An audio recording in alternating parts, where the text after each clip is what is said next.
I never expected that phone call to change everything.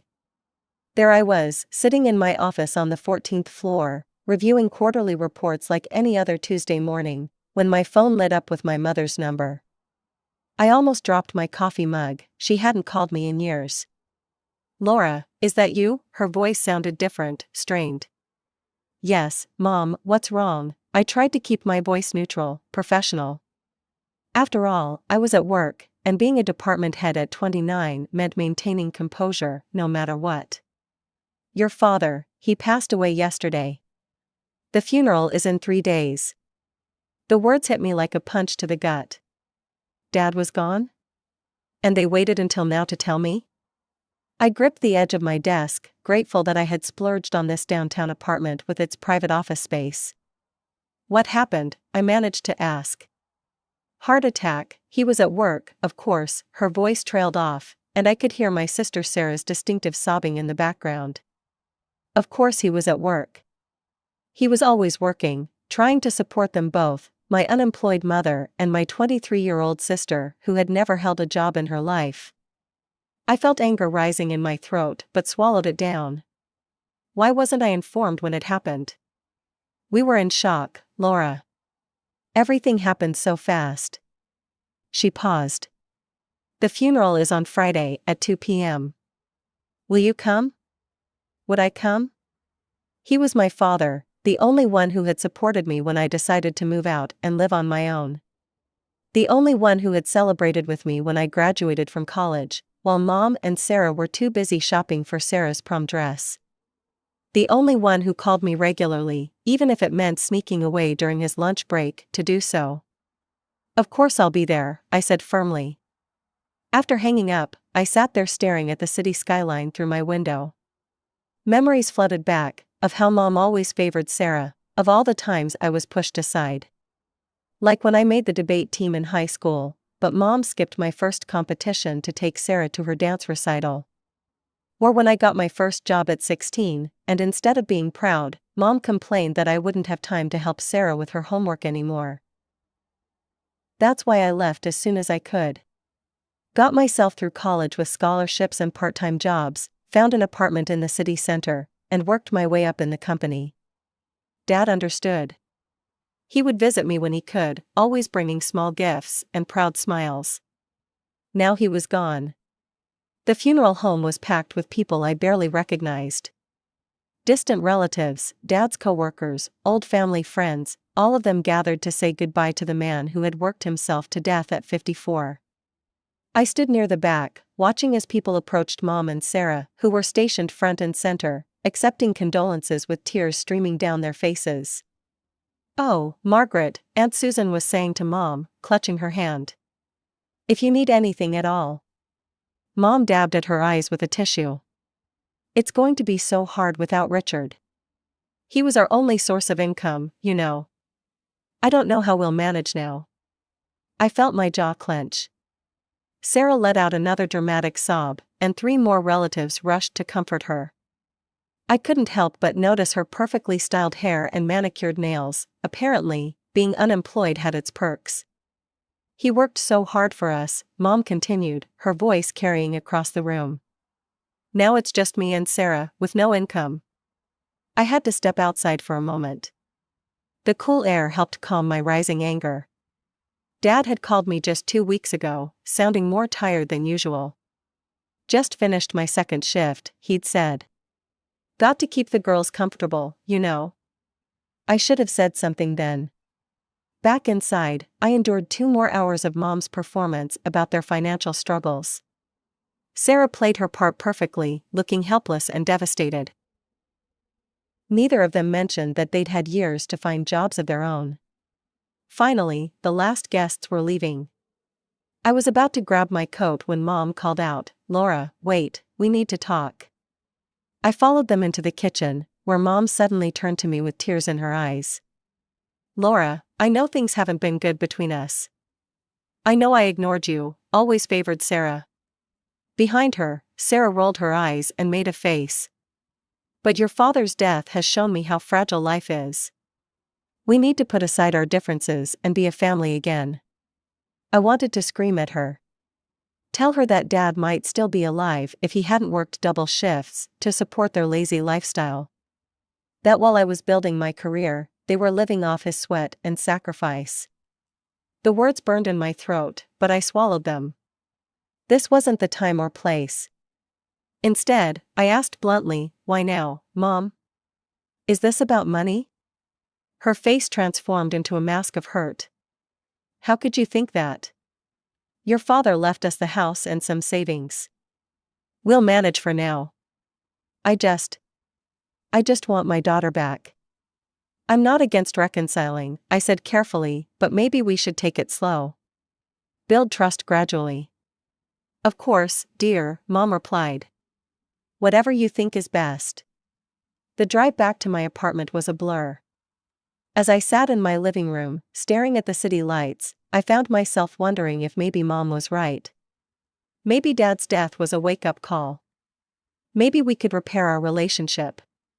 After all, she had admitted her mistakes, hadn't she? A week after the funeral, Mom called to invite me to dinner. "I'm making your favorite lasagna," she said, her voice warm with forced cheerfulness. "Just like old times." I almost laughed at that. In the old times, she'd only made lasagna when Sarah asked for it.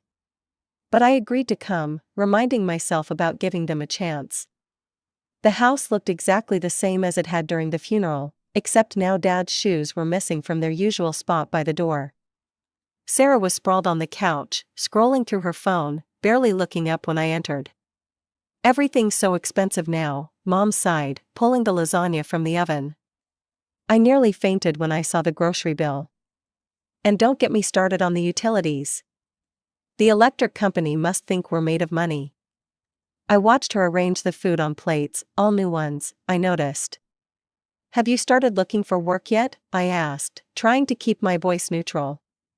"Oh, sweetie, the job market is terrible right now," she replied, avoiding my eyes. "Did you know cheese prices went up 30%? And the internet bill? Highway robbery, I tell you." At the dinner table, Sarah finally put her phone down long enough to join the complaint festival. "My friends say everything's, like, twice as expensive now. How's anyone supposed to live?" I took a sip of water, choosing my words carefully. "You know, when you're working and getting a regular paycheck, these price increases aren't quite so noticeable." The hint hung in the air like smoke, but Mom and Sarah acted like they hadn't heard it. "We'll find something eventually," Mom continued, refilling her wine glass. "But for now, we'll just have to tighten our belts a bit." "That sounds like an excellent idea," I said, unable to keep the edge out of my voice. "Belt tightening is very character building." The temperature in the room seemed to drop 10 degrees. Sarah's face twisted into a scowl, and Mom's smile became fixed and brittle. They spent the rest of the evening barely speaking, responding to my attempts at conversation with cold monosyllables. This pattern continued for several weeks. I'd come over for dinner, Mom would complain about expenses, I'd make pointed comments about employment, and they'd pretend not to understand. It was like a bizarre dance, where everyone knew the steps, but refused to acknowledge the music. Then came the Saturday, when the other shoe finally dropped. I'd just finished helping Mom clear the dinner dishes, when she cleared her throat nervously. "Laura, honey, we need to talk about something. The washing machine broke down yesterday. Water everywhere. And you know how expensive repairs are these days." Here it comes, I thought. "We really need a new one," she continued, with Sarah nodding vigorously beside her. "I was wondering if you could help us out with the money for it?" I looked at them both, my mother with her pleading eyes, my sister with her expectant expression. Part of me felt sorry for them, sitting in this house full of memories of Dad, trying to navigate life without his constant support. But another part remembered all the times they'd taken advantage of his generosity. "I won't give you money," I said firmly, watching their faces fall. "But I'll buy you a washing machine myself." Mom's lips pressed into a thin line, but she had no choice. "Fine," she said, her voice tight with disappointment. "If that's how you want to do it." I could tell this wasn't the answer they'd hoped for, But I wasn't about to hand over cash that would probably never go toward a washing machine at all. The washing machine I chose was a solid Whirlpool model, not top of the line, but reliable and energy efficient. I scheduled the delivery and installation for a Tuesday morning, taking a half-day off work to supervise the process. Mom circled the newly installed machine like a real estate agent evaluating a questionable property. "It's nice," she said, in a tone that suggested it was anything but. Though I saw this gorgeous Samsung model at the appliance store. It had all these special features. Well, I cut in, shouldering my purse, "When you're ready to buy your own washing machine, you can get the fanciest model they make." Mom's frown suddenly transformed into a laugh. "Oh, I'm just teasing, honey. This is perfect, really." I nodded, not believing her for a second. Over the next few months, it seemed like everything in the house decided to break down at once. First, it was the refrigerator. The repair guy took one look and declared it beyond saving. I spent a Sunday afternoon appliance shopping with Mom, who miraculously kept her opinions about price tags to herself this time. Then the dishwasher gave out, flooding the kitchen floor. Sarah called me in a panic, as if she'd never heard of washing dishes by hand. "We can't live like this," she wailed over the phone. So I added a dishwasher to my growing list of purchases. The coffee maker was next. "Your father always said a house needs good coffee," Mom reminded me, her voice trembling slightly. I couldn't argue with Dad's memory, so I bought them a nice Cuisinart model. Each time, I made the purchases myself or paid the repair people directly. Mom would hint about how it would be easier if I just gave her the money, but I stood firm. I'd seen too many of Dad's home repair funds go toward Sarah's shopping sprees over the years. The living room furniture was the biggest expense. Mom mentioned one evening how the old sofa reminded her too much of Dad, how he used to fall asleep there watching TV after his long shifts. The cabinets were too painful to look at because they held his old magazines and books. So I replaced them all. New sofa, new cabinets, new memories. My credit card took the hit, but at least I knew exactly where the money was going. With each purchase, I told myself I was helping them adjust to life without Dad, making their home more comfortable. But sometimes, late at night, I wondered if I was just enabling their dependency, the same way Dad had done for so many years. "I got an interview," Sarah announced during another dinner, practically bouncing in her chair. "It's for an administrative position at Thompson & Brooks." I nearly choked on my meatloaf. After months of vague promises about job hunting, this was the first concrete news. Mom beamed with pride, as if Sarah had already been made CEO. "That's great," I said cautiously. "When is it?" "Next week," Sarah replied, pushing her peas around the plate. "But there's kind of a problem. I need something professional to wear. You know how important first impressions are, right? HR people totally judge you on that stuff." "We could go shopping together," I offered. "I know some great places for office wear." Sarah's face scrunched up like I'd suggested we go dumpster diving. "Laura, I'm 23, I think I can shop for myself. I found the perfect suit already. I just need the money to buy it. Like, $500 should cover it." They tag-teamed me for the next hour. Sarah talked about how this job could be her big break. Mom reminisced about how she'd helped me buy my first interview outfit she hadn't. Eventually, exhausted and hoping to encourage Sarah's apparent job hunting efforts, I broke my own rule. "Fine," I said, pulling out my phone, "I'm transferring $500. But I want to see this suit when you get it." Sarah hugged me, all smiles. "You're the best big sister ever." A week later, I was scrolling through Instagram when I saw it. Sarah, definitely not in an office suit, posing at what looked like a club. She was wearing a sparkly red dress that probably cost exactly $500. My blood began to boil. I clicked through more photos, Sarah dancing, Sarah doing shots, Sarah living it up in her interview suit. The next morning, I drove straight to Mom's house. Sarah was still in her pajamas at noon, nursing what looked like a hangover. How did the interview go? I asked sweetly. Oh, good, she mumbled, not meeting my eyes. Really good. That's wonderful. Can I see the suit you wore? The one you bought with my money? Sarah's face went pale. It's, at the dry cleaners. That's funny, I said, pulling out my phone, because according to your Instagram, my $500 bought you quite a different kind of outfit. Sarah's eyes filled with tears. You're spying on me? It's not spying when you post it publicly. You lied to me, Sarah. You never had an interview, did you?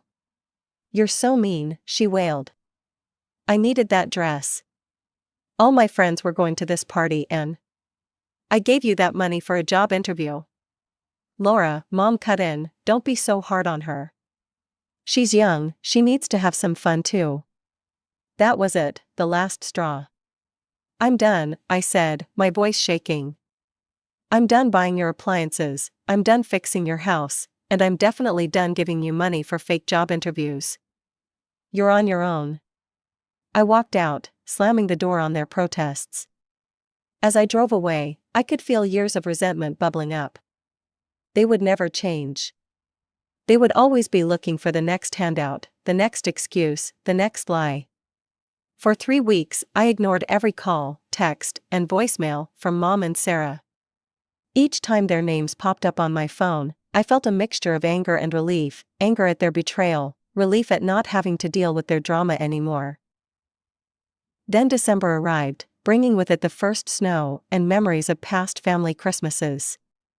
I was reviewing end-of-year reports in my apartment when the doorbell rang.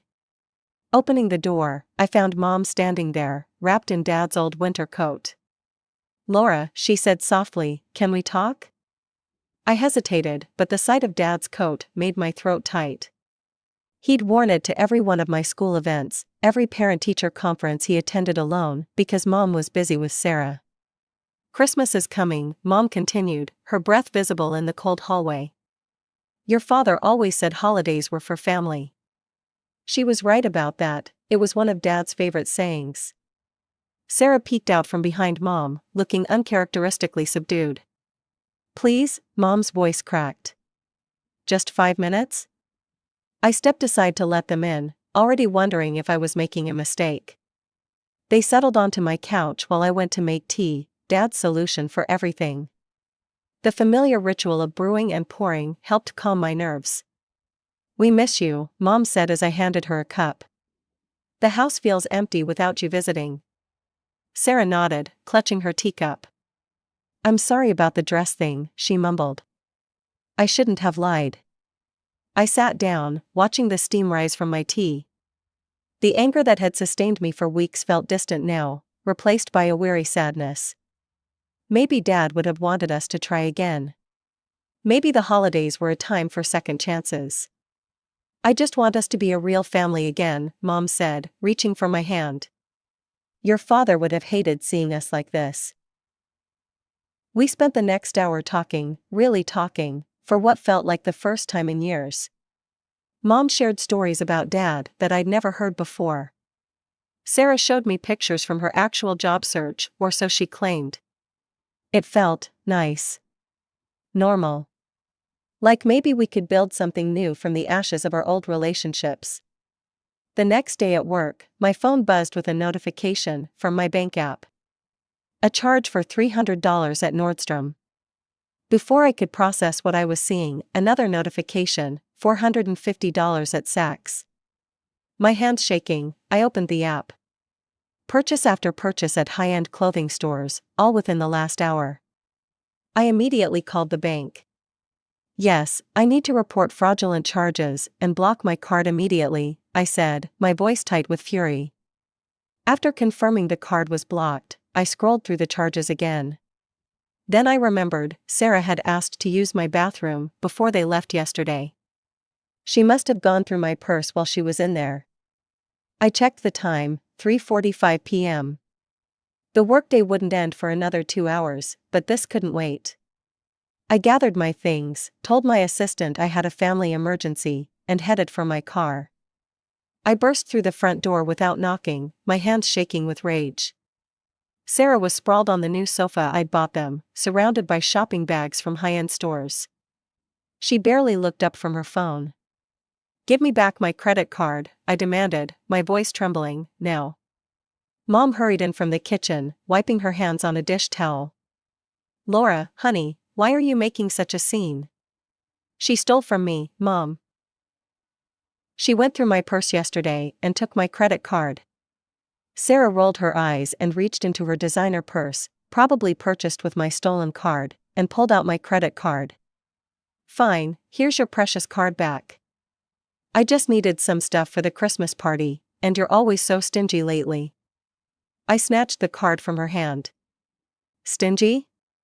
I bought you an entire house worth of appliances and furniture. And you repay me by stealing?"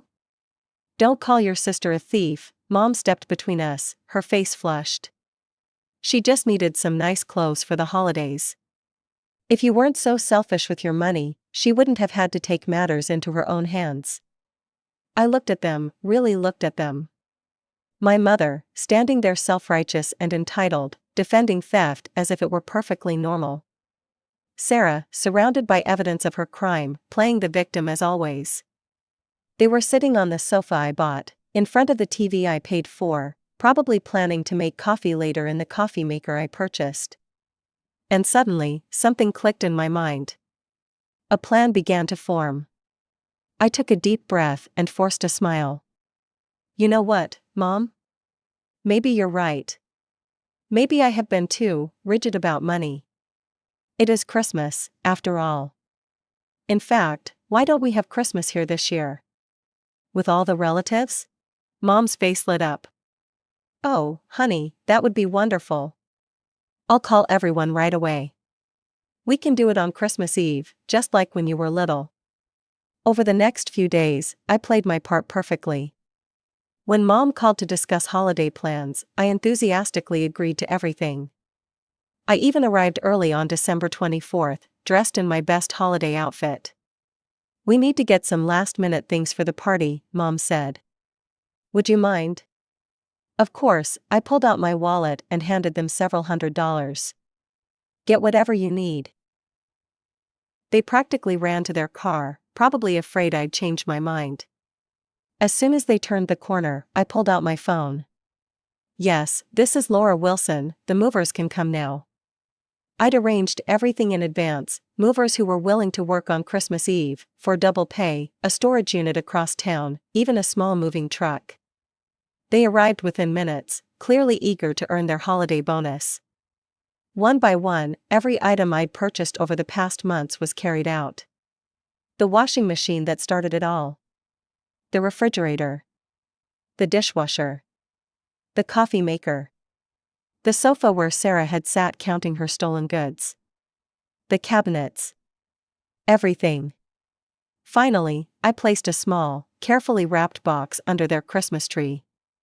I took one last look around the half-empty house, remembering all the times Dad and I had sat in this room, sharing quiet conversations while Mom and Sarah were out shopping.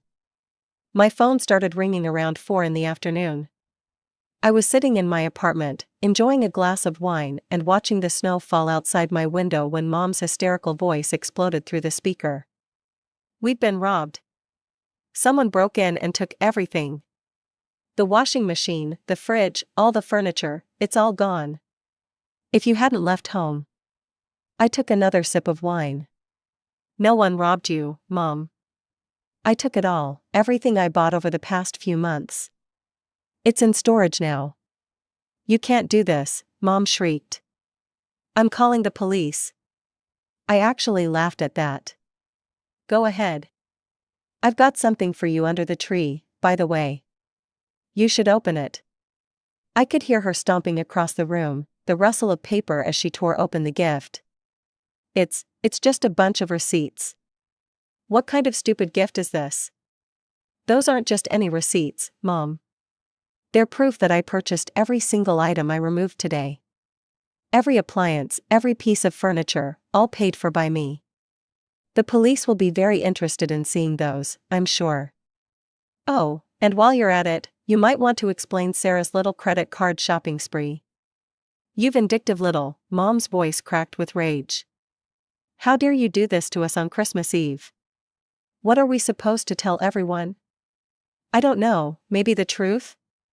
That you and Sarah have been living off Dad's money and my generosity while refusing to work. That Sarah stole my credit card? That you defended her theft? I hung up and blocked her number. The next morning, Christmas Day, my phone rang again. This time it was my cousin Rachel. Oh my God, Laura, she was laughing so hard she could barely speak.